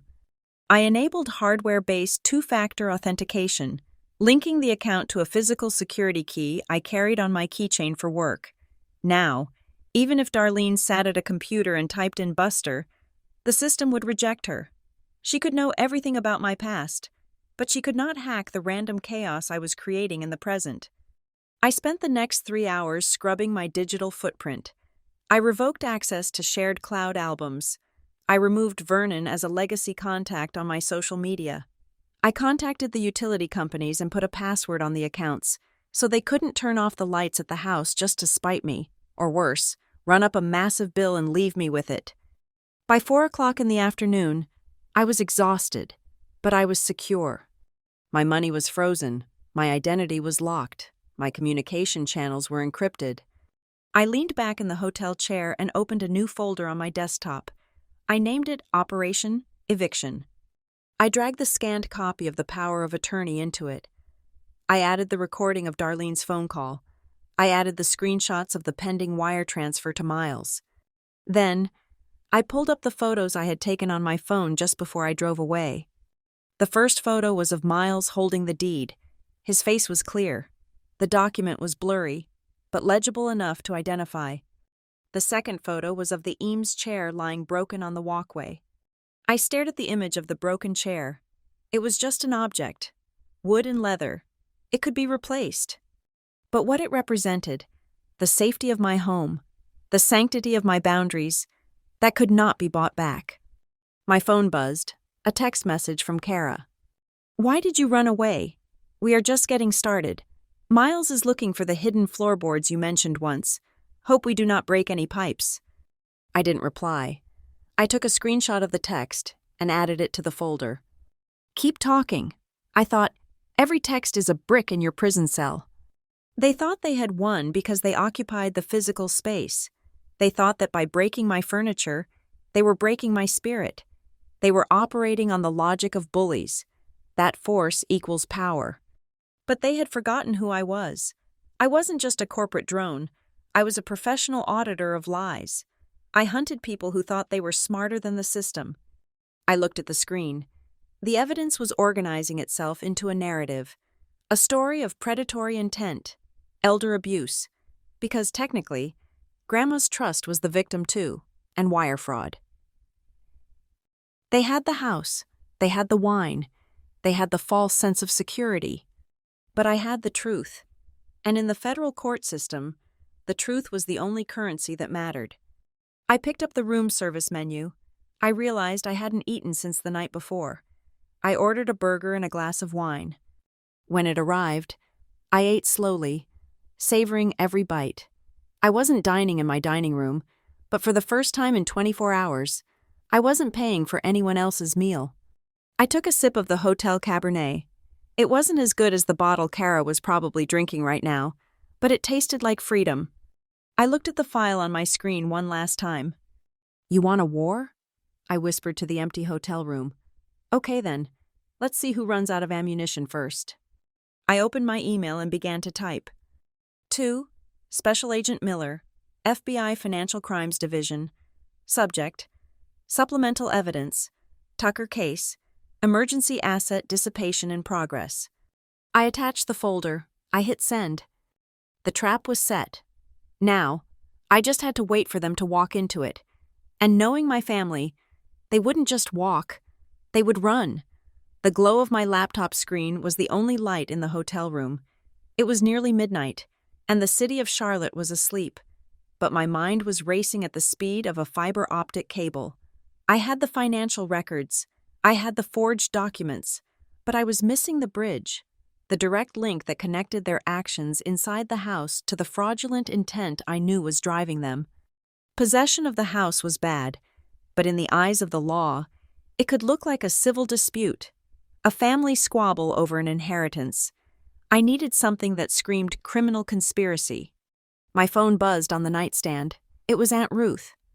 I picked it up immediately. "Ruth, are you okay?" "I am fine." Ruth's voice rasped over the line. "But I do not think your house is—" "I have been watching them for the last 3 hours." I sat up straighter. "Watching them? Did you drive over there?" "Ruth, stay away. Miles is dangerous when he is cornered." "I did not drive anywhere," Ruth said. "I am sitting in my trailer. I am watching them on the feed." I paused. "What feed?" "The birdhouse," Ruth said, as if it were the most obvious thing in the world. When Mother got sick, before she passed, she was worried about the nurses stealing her silver. She had me install a motion-activated camera inside the decorative birdhouse hanging on the front porch pillar. It connects to the Wi-Fi. Darlene never noticed it because Darlene never looks at anything that isn't a mirror. My heart skipped a beat. A camera, a digital eye that had been recording everything happening on my front porch while I was sitting here in the hotel. "Is it still active?" I asked. "I changed the Wi-Fi password last year." I know, Ruth said. I guessed it. You always use the name of that first fraud case you won. Ponzi Zero. I smiled in the dark. Ruth was sharper than anyone gave her credit for. Send me the link, I said. Now. 30 seconds later, an email pinged in my inbox. I clicked the link, and a grainy but clear video player opened on my screen. It was a live feed, showing the dark outline of my porch. I could see the glow of a cigarette tip bobbing in the dark. Miles. But it was the library of past clips that caught my attention. The system had flagged dozens of motion events from today. I started with the clip stamped 10:45 in the morning, just after they had broken in. I put on my noise-canceling headphones and hit play. The video showed Miles and Darlene standing on the porch. Miles was pacing, his phone pressed to his ear. Darlene was sitting on the swing, my swing, drinking from a mug that I knew contained my coffee. The audio was crisp. Yeah, listen to me, Miles was saying into the phone. We are in. The title is recorded. I sent you the PDF. When can we expect the wire? He paused, listening. No, Miles barked. We cannot wait 3 days for a conventional closing. We need the hard money option. You said 48 hours max.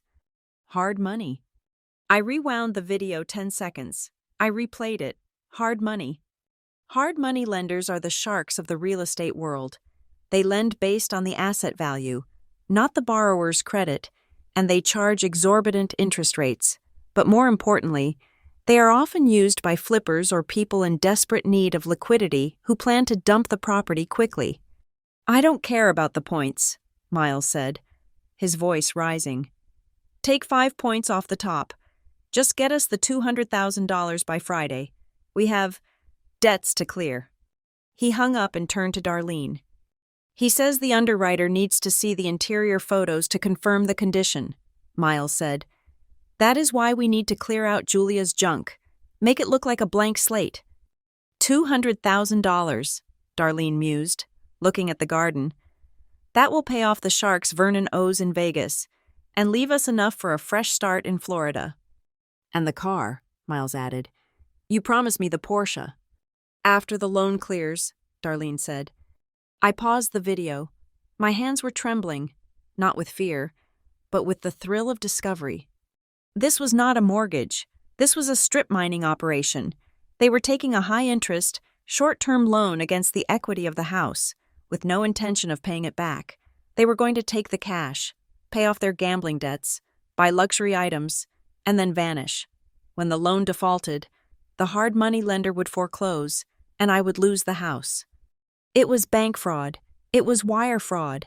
And because they had mentioned Vegas and Florida, it was an interstate conspiracy. I clicked on the next clip.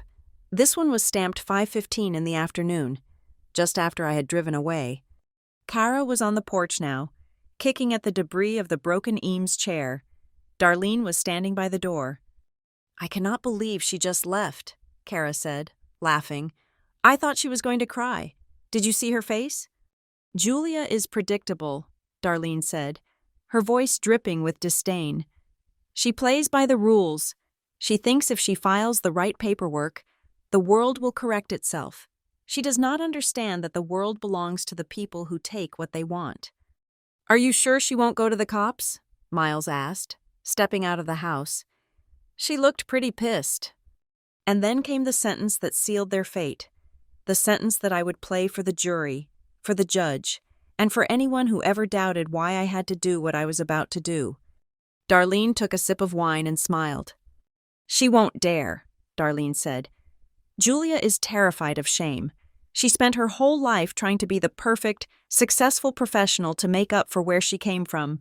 She would never drag her own mother into criminal court. It would ruin her image at that fancy firm. She will pay the loan, just like she pays for everything else. She is our golden goose. Miles. She might honk a little, but she will keep laying the eggs. I stopped the video.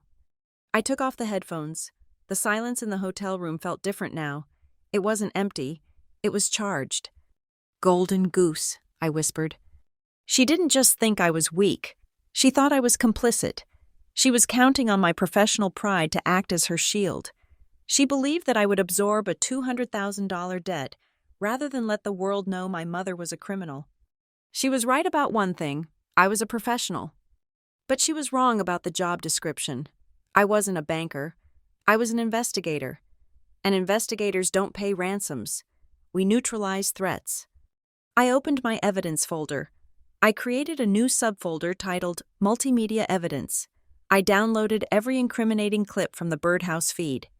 Then I pulled out the letter from my grandmother. I scanned it again, focusing on the second paragraph. Darlene will try to tell you that family money is a communal pot. It is not. She forfeited her right to this family's help the day she stole your college fund to pay for her facelift. This house is your shield. Julia, do not let her turn it into her weapon. The motive was established. Financial desperation, Vegas debts. The method was established. Forgery and identity theft, the power of attorney. The intent was established. To defraud a lender and strip the asset, the hard money conversation. The awareness of guilt was established. Darlene's admission that she was banking on my silence. I had enough for a civil lawsuit. I could get a restraining order. I could drag this out in probate court for 5 years. But that wasn't enough. If I sued them civilly, they would just move on to the next scam. They would hurt Aunt Ruth. They would hurt some other innocent lender. They were a cancer. And you don't treat cancer with a Band-Aid. You cut it out. I needed the Federal Bureau of Investigation. I picked up my phone and dialed Agent Miller. It was late, but federal agents rarely sleep when a RICO case drops in their lap. Tucker? Miller's voice was groggy. It is 1 a.m. I have the smoking gun, I said. Video and audio. Confession of intent to commit bank fraud. Confirmation of interstate wire activities. And an admission that they are using a stolen identity to secure a hard money loan. Send it, Miller said, the sleep vanishing from his voice. I am sending it now, I said. But Miller, I need more than an investigation. I need an intervention. The wire is scheduled to hit within 24 hours. If the evidence is as good as you say, we can get an emergency freeze from the U.S. Attorney's Office by dawn. Miller said, but we need to catch them in the act of accepting the funds to make the charges stick firmly. We need the money to land. No, I said. If the money lands, they will move it. They mentioned offshore accounts. I cannot risk that. Then we need to intercept the closing, Miller said. Where is the title company?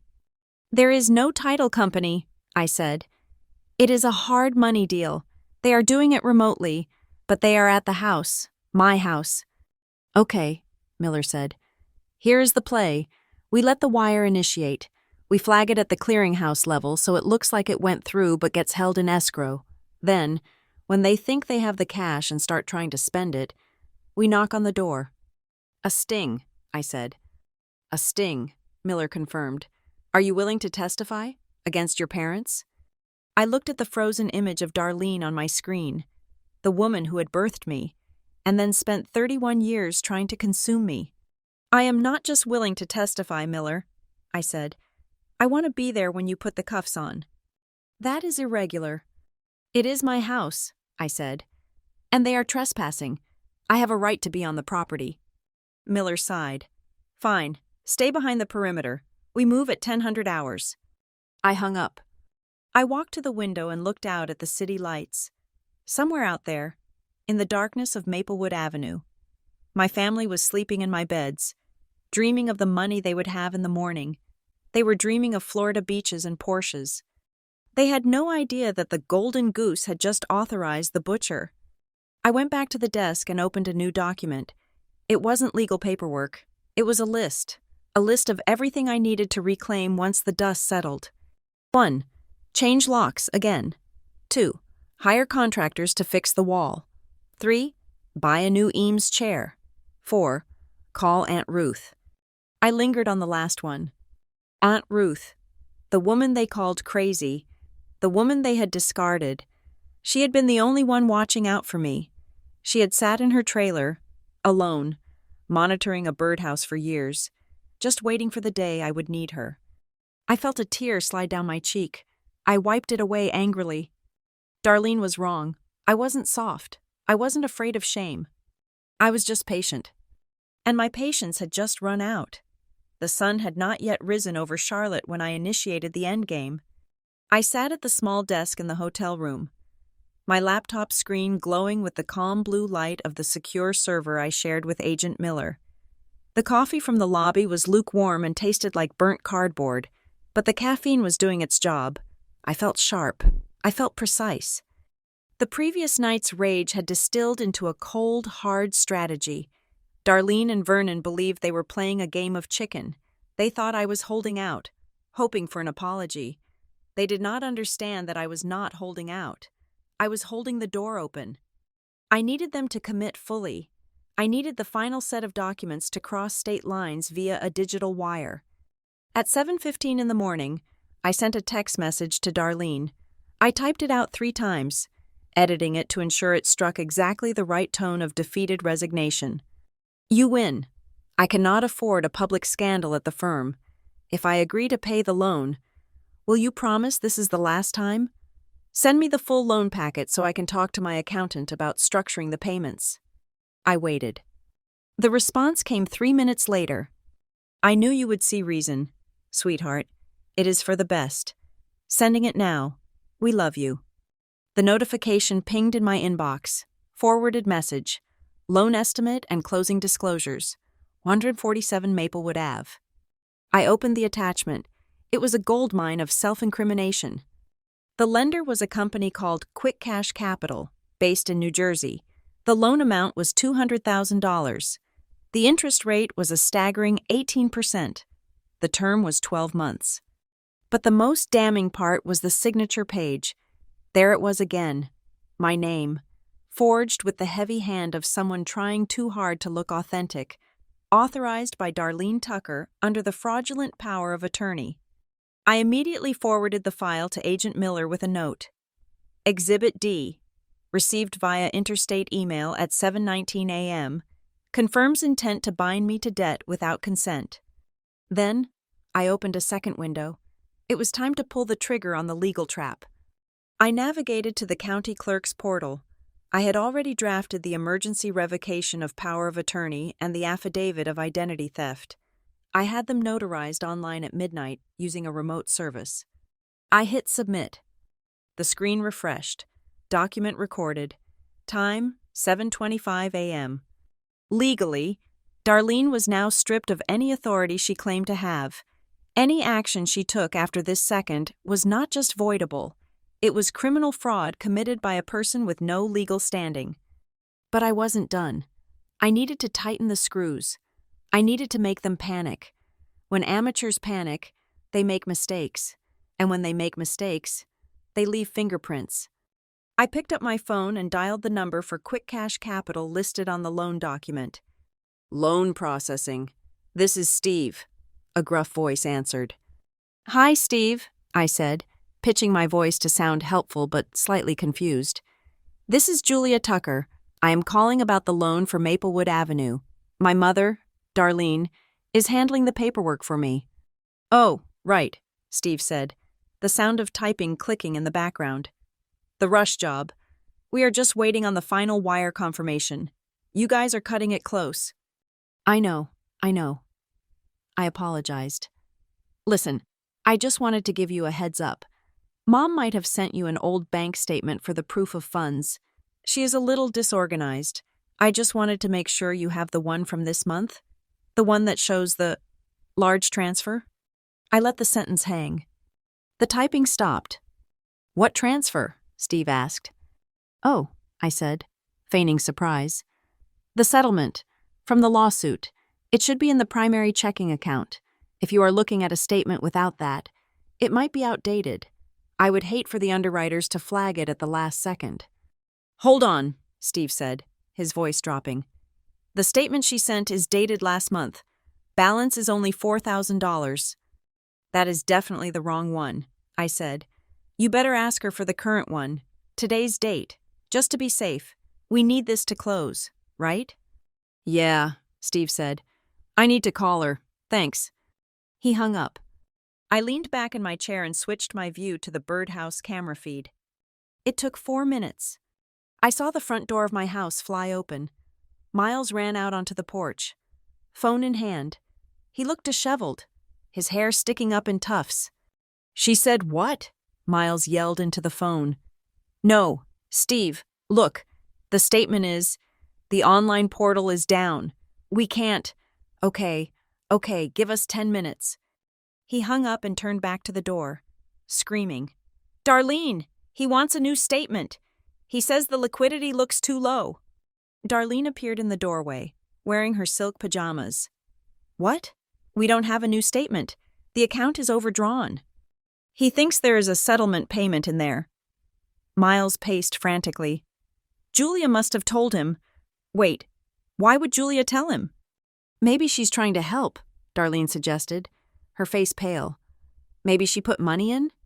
"She locked the accounts, you idiot," Miles snapped. "We can't even log in to check." "So what do we do?" Darlene asked, her voice rising in panic. "If we don't send it, he pulls the loan. We lose the Vegas money."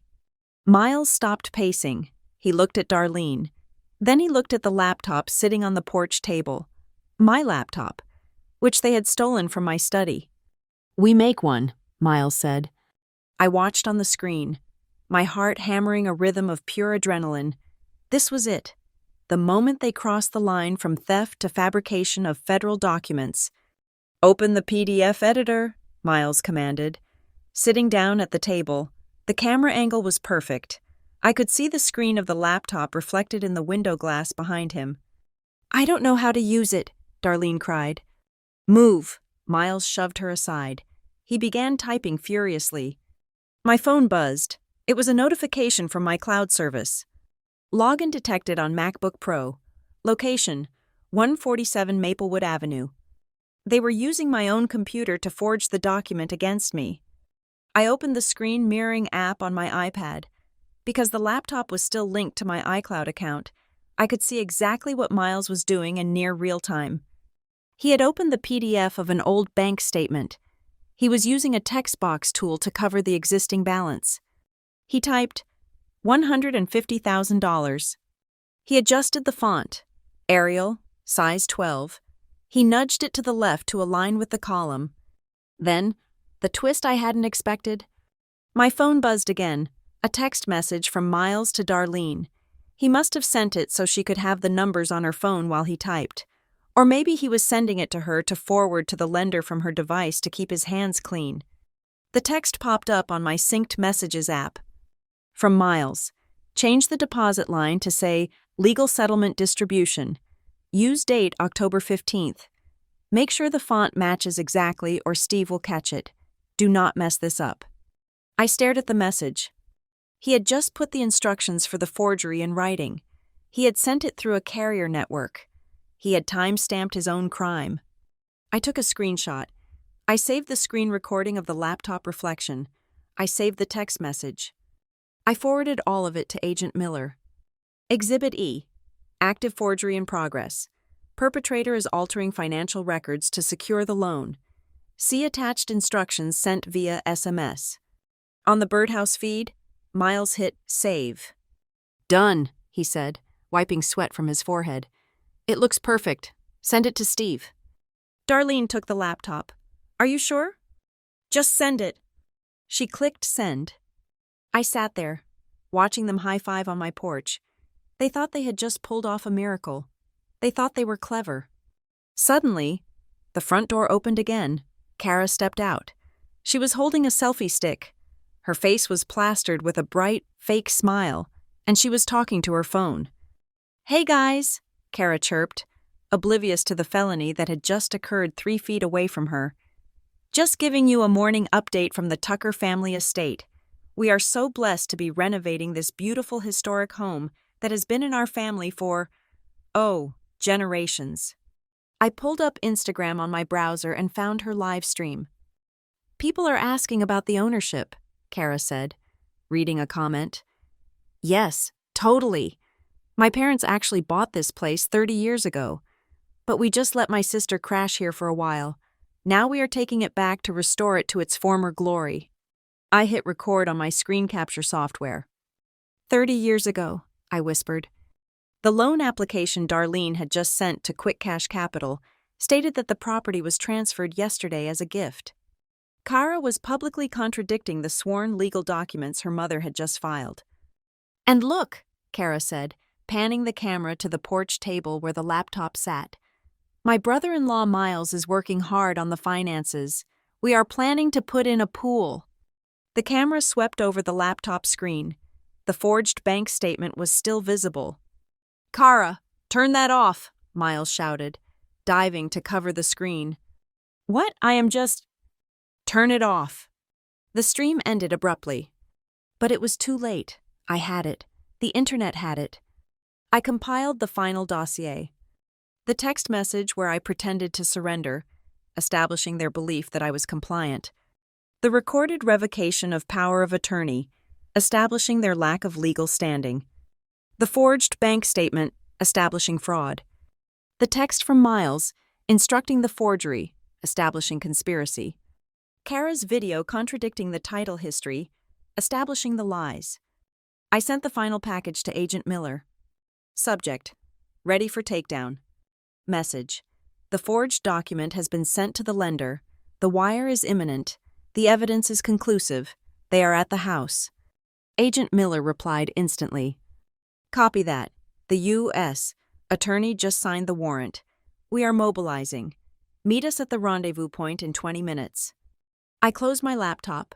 I stood up and walked to the mirror. I looked tired. My eyes were rimmed with red. My blouse was wrinkled from sleeping in it. But I didn't see a victim. I saw the person who was about to clean house. My phone rang. It was Darlene. I answered. "It is done," she said, her voice trembling with excitement. "Steve accepted the statement. The wire is processing. We beat the cutoff."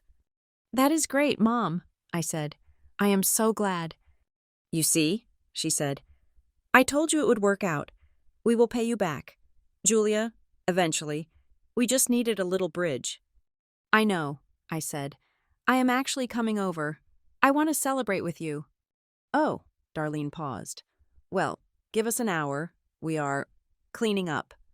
"I will be there soon," I said. "Don't go anywhere." "We won't," she promised. I hung up. I grabbed my bag and headed for the door. They were waiting for the wire. I was bringing the lightning. I pulled up to the curb of 147 Maplewood Avenue at exactly 10 o'clock in the morning.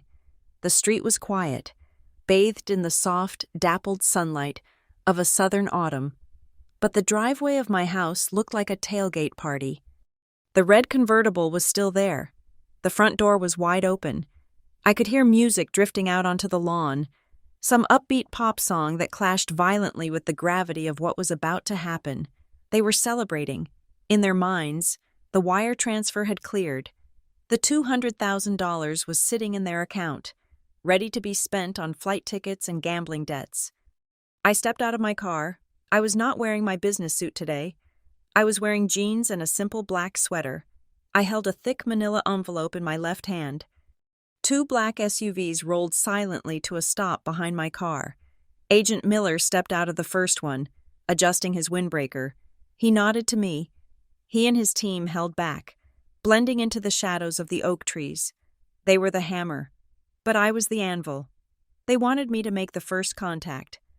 I walked up the pathway, stepping over the ruins of my Eames chair that was still lying on the concrete like a broken limb. I walked up the porch steps. Inside, the scene was a tableau of premature victory. Vernon was sitting at the head of my dining table, a bottle of my best champagne open in front of him. Darlene was holding a crystal flute, laughing at something Miles was saying. Kara was posing for a selfie in front of the fireplace, holding a stack of cash, likely the emergency money they had stolen from my safe, fanning it out like a hand of cards. "Julia!" Darlene cried out when she saw me in the doorway. She did not look guilty. She looked benevolent. "You made it. Come in. Come in. We were just pouring a glass for you. We were going to order lunch? Sushi, maybe? Since we are all flush now." "Put the glass down, Mom," I said. My voice was not loud, but it cut through the room like a razor blade. The music seemed to stop, though I knew it was still playing. Vernon looked up. his smile faltering slightly. "Now, Jules," Vernon started, using his conciliatory tone, "do not be like that. We told you we would pay you back. The loan closed. The money is in the system. Everyone wins." "The money is not in the system," I said, stepping fully into the room. "The money is in a federal escrow hold designated for suspicious wire activity." Miles froze. He lowered his glass. "What are you talking about? Steve said the wire was sent." "Steve sent it," I agreed, "but the Federal Reserve Clearinghouse flagged it. Do you know why? Because at 7:25 this morning, I filed a document with the county clerk." I opened the envelope and slid the first paper across the polished wood of the dining table. "Emergency Revocation of Power of Attorney." I read the title aloud.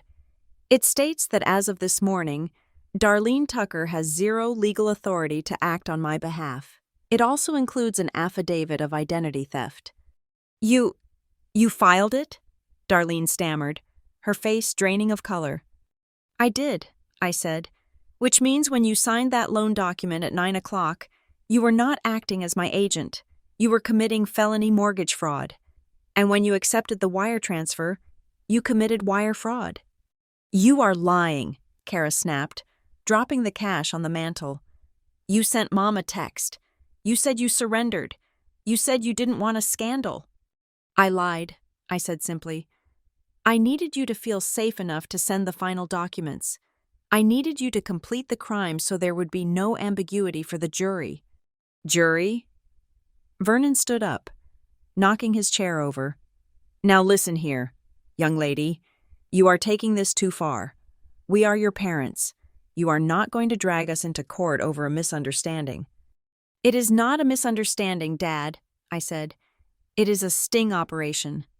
I pulled the second document from the envelope. It was a photo, a still frame from the birdhouse camera video. It showed Miles holding the laptop, with the text message instructions clearly visible on the screen reflection. "I watched you," I said, looking at Miles. "I watched you forge the bank statement. I have the video of you instructing Darlene to change the dates. I have the metadata from my own laptop proving you edited the PDF." "You were spying on us?" Miles shouted, his bravado crumbling into aggression. "That is illegal. That is inadmissible." "It is my house," I countered. "I can record whatever I want on my own property, especially when I have a warrant." "A warrant?" Darlene whispered.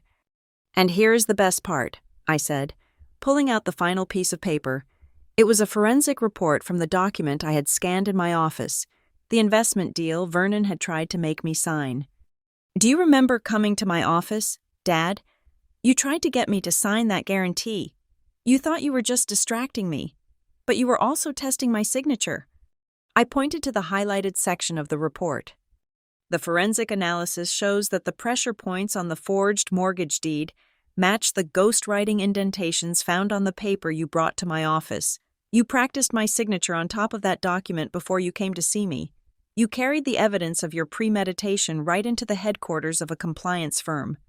Vernon slumped back against the table. The fight went out of him. He looked old. He looked tired.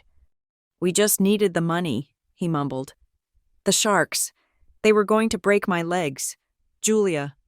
"So you decided to break my life instead," I said. "We gave you that life," Darlene shrieked.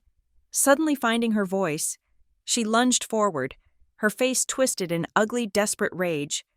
"We gave you everything. The schools, the clothes, the opportunities. You owe us. You are nothing without us." "I am the one standing," I said, "and you are the ones about to leave." I turned toward the door and nodded. Agent Miller and 4 uniformed officers swept into the room. The silence that followed was heavy and absolute. The champagne bubbles were still rising in the glass Darlene had dropped on the table. "Vernon Tucker, Darlene Tucker, Miles Davis," Agent Miller said, his voice filling the room. "I have warrants for your arrest on charges of conspiracy to commit bank fraud, aggravated identity theft, and wire fraud." "No," Kara whimpered, backing away toward the wall. She pulled out her phone, instinctively trying to start a live stream, trying to spin the narrative one last time. Guys, you are not going to believe what my sister is doing. Put the phone down, ma'am, an officer said, stepping between her and the camera. Unless you want to be charged with obstruction. Kara lowered the phone. For the first time in her life, she had no audience. She had no spin. She just had the reality of her family being handcuffed in the living room she had tried to steal. I watched as they cuffed Vernon. He didn't look at me. He looked at the floor. I watched as they cuffed Miles. He was crying, blubbering about how he was just following orders, how it was all Vernon's idea. Then they came for Darlene. She stood tall, trying to maintain her dignity. She looked at me with eyes that were cold and hard as flint. "You will regret this," she hissed, as the officer tightened the zip ties around her wrists. "You will be alone, Julia. You will have this house, and your money, and you will be completely alone." I looked at her. I thought about the dinner bill. I thought about the 13 years she held on to that power of attorney, waiting for the moment to strike. I thought about the golden goose comment caught on tape. "I have Aunt Ruth," I said, "and I have my self-respect. That is enough." They led them out. I watched from the window as they were placed into the back of the SUVs. Mrs. Higgins was watching from her porch, her hand over her mouth. The neighbors were gathering on the sidewalk. Kara was not arrested, but she was escorted off the property and told that if she returned, she would be charged with trespassing. She left in Miles's red convertible, peeling out of the driveway, leaving tire marks on the asphalt. The SUVs drove away. The sirens were off. It was a quiet end to a loud betrayal. I stood alone in the living room. It was messy. There were pizza boxes on the floor. The furniture was rearranged. The air smelled of stale champagne and greed.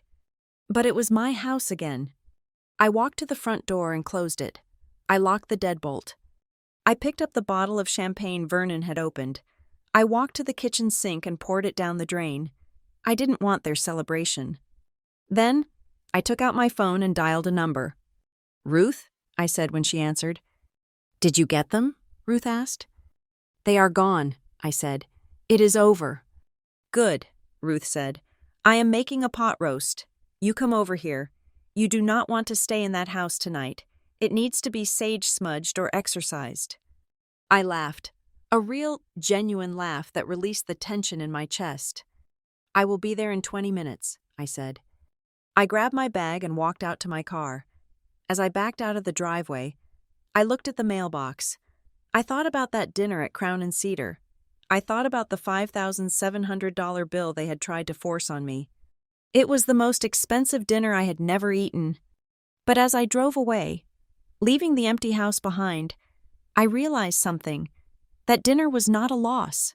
It was an investment. It was the price I paid to see the truth. It was the catalyst that forced me to cut the anchor that had been dragging me down for 30 years.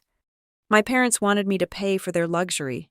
In the end, I did pay, but I bought my freedom. And honestly, it was a bargain. Thank you so much for listening to this story. I would love to know where you are tuning in from. So please drop a comment below sharing your location and your thoughts on Julia's revenge.